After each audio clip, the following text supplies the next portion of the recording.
Let me start with this question. How close does the world need to come to the edge before we admit we're already standing on it? Because on Tuesday, in the quiet stretch of blue water we casually call the Arabian Sea, something happened that should make everyone sit up a little straighter. A U.S. aircraft carrier, one of the largest floating symbols of American military power, shot an Iranian drone out of the sky. Not during a declared war, not after a missile strike, not even after a formal threat, just because it came too close. We're going to turn now to the Middle East and the shots fired today in the Arabian Sea. A U.S. Navy fighter jet took out an Iranian attack drone aggressively approaching an American aircraft carrier, all according to a statement from U.S. Central Command. And that wasn't the only incident today. Charlie D'Agata has late developments. U.S. officials tell CBS News an F-35 stealth fighter jet shot down the hostile Iranian Shahed drone in the Arabian Sea, a dramatic escalation amid soaring tensions between the two countries. And if that sounds small to you, let me slow it down. This wasn't a video game. This wasn't a warning shot. This wasn't a drill announced over loudspeakers. This was a live F-35 fighter jet, worth more than some small countries' defense budgets, firing on an unmanned Iranian aircraft in international waters. And it happened hours before Iranian gunboats circled a U.S. flagged tanker in the Strait of Hormuz and openly threatened to seize it.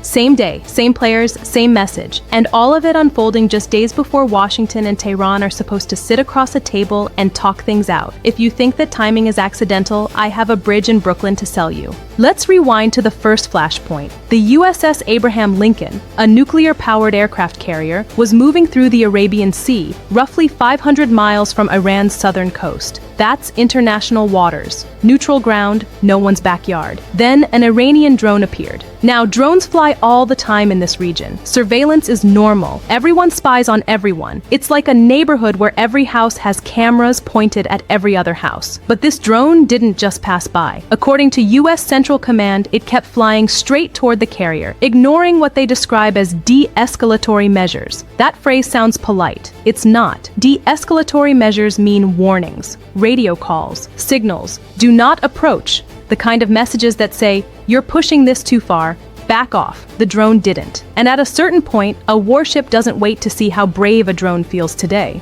An F-35C fighter jet launched from the carrier and shot it down.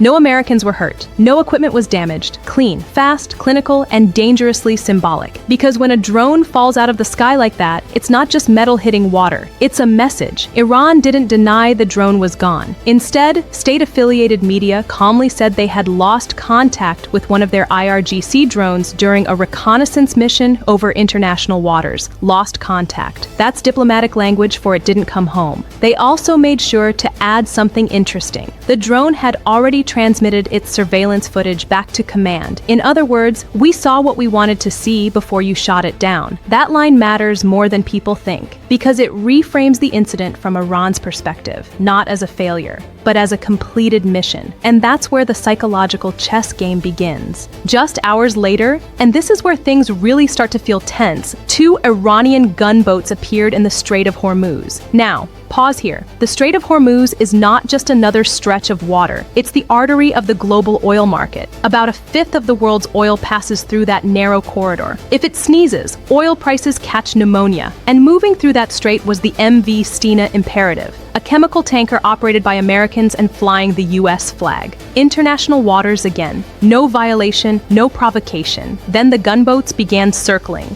High-speed passes, 3 times around the tanker, like sharks testing the edge of a cage. And overhead, an Iranian Mohajer drone flew above, watching everything. This wasn't random, this was theater. At one point, the Iranians reportedly issued a radio threat, saying they would board and seize the ship. Let that sink in.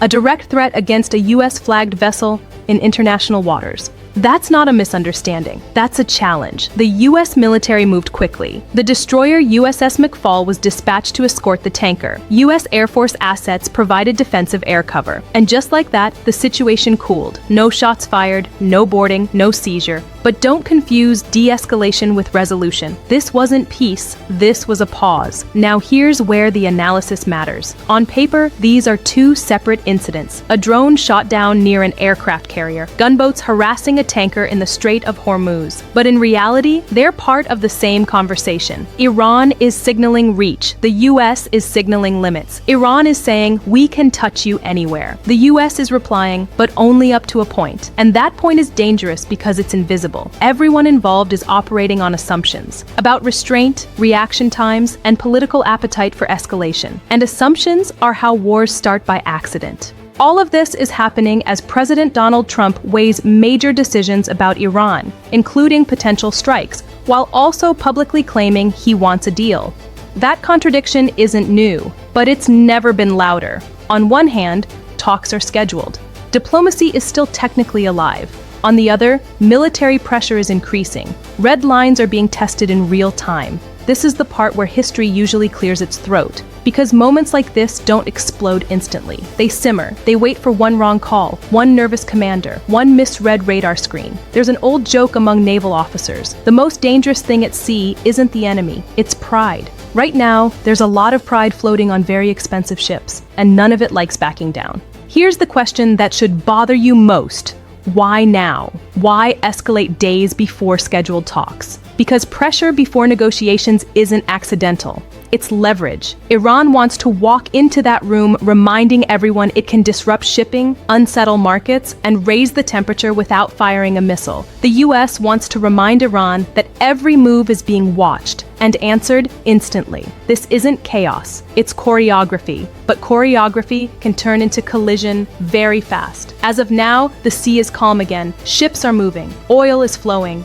Diplomats are preparing talking points, but the message has already been sent in metal, fuel, and radar locks. Just as the world was processing drones being shot down and tankers being chased, the talks that were supposed to calm everything down hit a wall, not a loud wall, not a dramatic walkout, a quiet, procedural, very political wall. On Tuesday, Tehran told Washington, "We still want to talk, but not like this, not there, and not about all of that." And in diplomacy, how you say yes can matter more than whether you say it at all. According to multiple sources familiar with the negotiations, Iran made 3 key requests. First, move the talks. The original plan was to meet in Istanbul with a lineup of regional heavyweights present: Egypt, Saudi Arabia, Qatar, the UAE, Pakistan, Oman. A full table, a regional framework. Iran didn't like that, so Tehran asked for the talks to be relocated to Oman. Now, on the surface, that sounds harmless. Oman has hosted US-Iran talks before. It's neutral, quiet, discreet.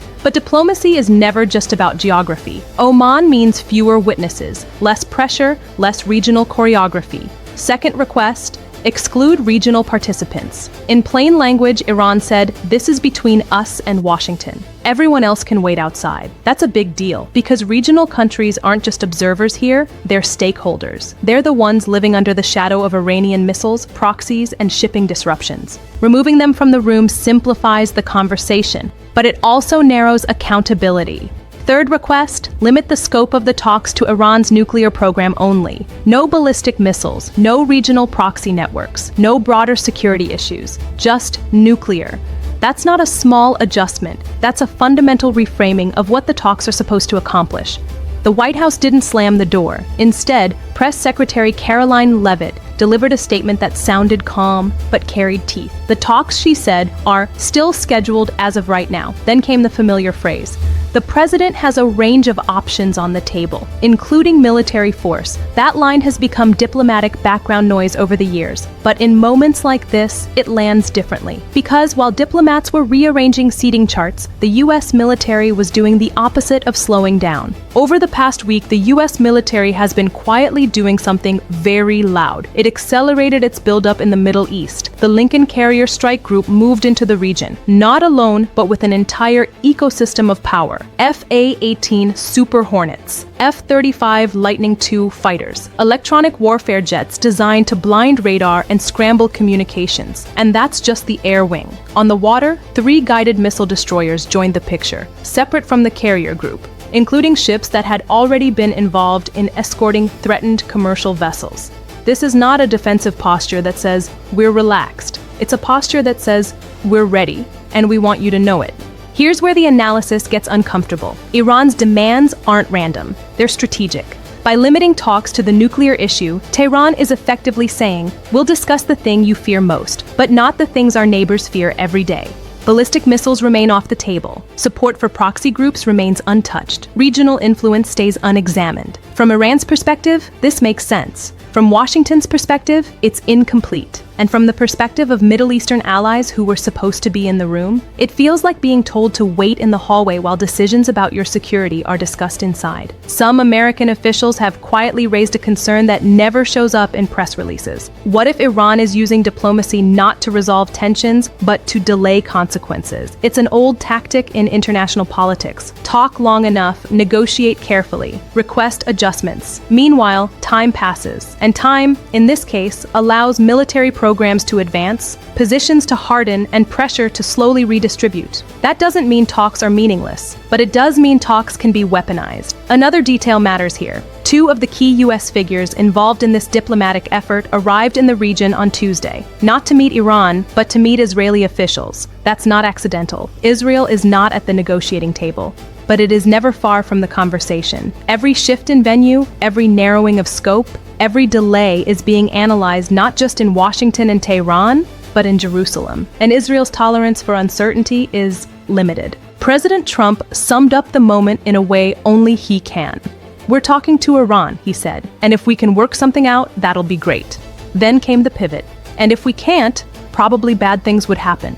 It's blunt, it's unsettling, and it's very on-brand. But here's the key point. That military buildup isn't just pressure on Iran, it's also leverage at the negotiating table. At this point, some people watching from Africa, Asia, or Europe might be thinking, this is a Middle East problem. It isn't. The Strait of Hormuz doesn't just affect oil prices in New York or London. It affects fuel costs in Lagos, transport costs in Accra, inflation pressures everywhere. When global shipping routes tense up, economies far from the conflict feel it quietly, through higher prices, tighter margins, and slower growth. That's how geopolitics sneaks into daily life. There's an old saying in diplomacy: if everyone leaves the room smiling, nothing important was discussed. Right now, no one's smiling. They're rearranging chairs while keeping one eye on the exit. So here we are. Talks are still on, but under new conditions. Military forces are still moving, but not firing. Warnings are being issued, calmly,